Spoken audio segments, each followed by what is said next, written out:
ร้านมาสอนมาห้างน้ำชาแล้วก็มาสอนภาษาจีนโอเคเดี๋ยวเอาอะไรเข้ามาเลยโอเคเดี๋ยวเอากองสูงกันไหมน่าจะแบบเห็นแบบสั้นทำแบบสอนภาษาไหน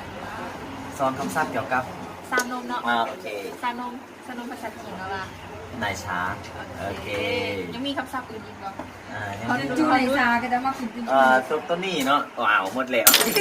ตัวนี้นั่นตัวนั้นเนาะตัวนี้เป็นตัวนั้นโบเฮนตัวนี้เป็นตัวนั้นแต่แมนมันก็บอกเห็นเนาะคือเป็นตัวนั้นเนาะว่าจางฉาโอเคข้างล่างก็จะคล่องห้ามเนาะ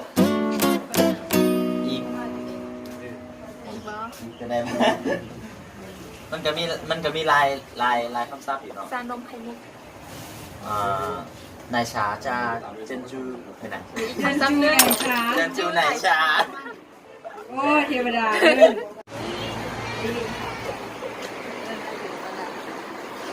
ตอนนี้เขาสัมภาษณ์แล้วหันนึงไปหันต่อไปสัมภาษณ์ต่อเลยเนาะยังสัมภาษณ์บ้านนี่เห็นเป็นบ้านส่งวิชากวนหลีซาบริหาร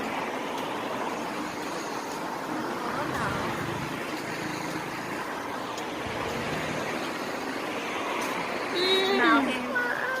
แห้งมีฝนหน่อยเบิ้งนักสภาพตอนนี้น่าจะเป็น6 โมงแหละ6 โมงเฮ้ย6 โมงเลยเนาะ5 โมงเกิดอยู่ล่างอาจจะเป็น4มีอากาศค่อยดีมีฝนเล็กน้อย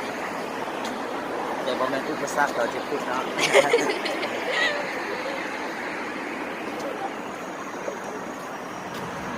เครื่องบินอยู่ในห้องเรียน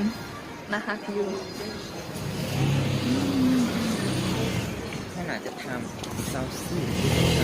าซื่อไปห้องอาหารหาได้ดึกตอนนั้นเองในเดย์ยูฮานเขาจะมาสัมภาษณ์ยูฮานกันหันถึงเขาผิดหันแต่มาพูดสายเด้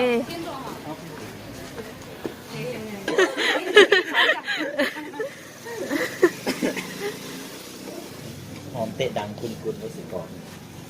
ตะกินกระดาษอันนี้ตึกข้างหน้าของเพียงมีฝนตกยัง